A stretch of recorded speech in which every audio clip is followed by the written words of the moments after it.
is Bobbie Jo with Skyline Properties. Today I would like to talk to you about the different price points of purchasing a home. The first price point is the most competitive price point. It's the first time home buyer price point. In our area, that price would typically be between $300,000 to $400,000, just depending on the town and the county. And this price point is probably going to be a pretty small home, and it's going to be a little bit ugly. We just need to find something that will pass for a loan, or we need to find something that you're comfortable with doing some updates. I'll help you find the right amount of ugly for you and where you're comfortable renovating it.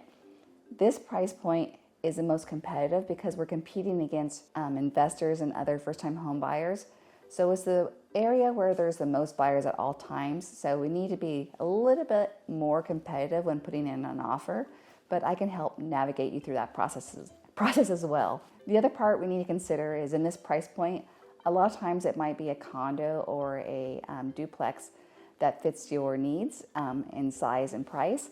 And we need to be really conservative in understanding what the HOA fees are, because they do affect your monthly payment.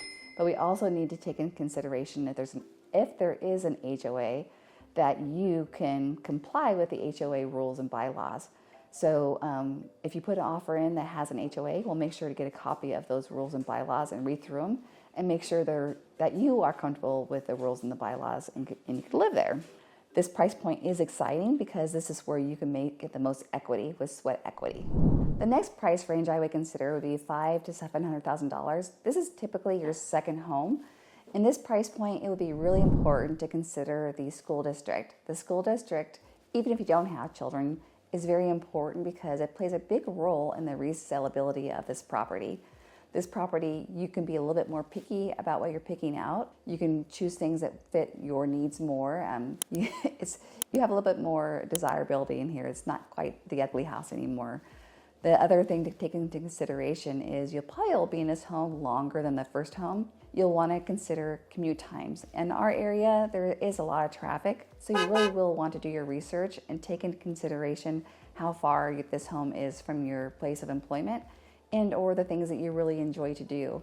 In this price point, also you'll want to find out, do you want to live in the suburbs? Do you want to be in the city? Do you want to be able to walk to things?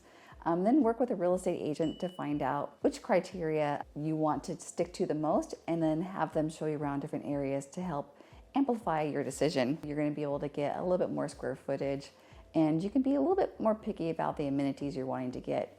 This price point, though, does have some room for improvement. So if you find something that's maybe a little bit ugly, maybe it's a great house and a great neighborhood, but it's a little bit dated, that would be great because whatever you put into this home, you definitely will get back. And also the more investment we have, you also will have a bigger return. So this is a really fun price point to be in. Typically someone in this price point is in their home for maybe 3 to 5 years, sometimes longer.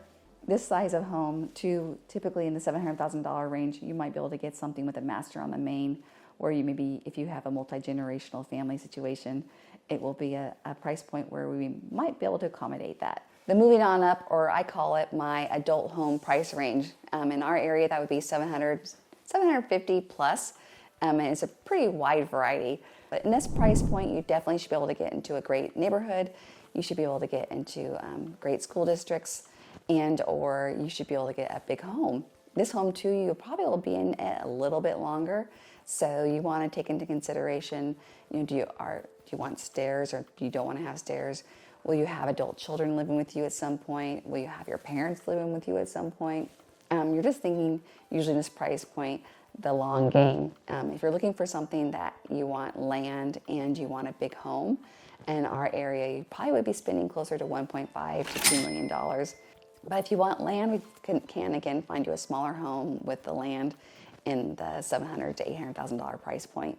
But in this price point, because you have so much money out there, you're really going to want to pay close attention to your interest rate. If you notice the interest rates come down 0.75% or more, you really will want to reach out to your lender and consider refinancing, because at this price point, it really would impact your payments by a lot. And if you lived in the home for 2 years or more after refinancing, it will definitely pay off. So keep that in mind. Also, this price point, more than likely, you will have HOA rules or bylaws. It is something to take into consideration. Also, we'll want to read through those bylaws and rules and make sure that the community fits your needs and fits your family's needs. If you want to get more information about purchasing a home and or find out what your needs list is, reach out to me. I would love to help walk you through the process.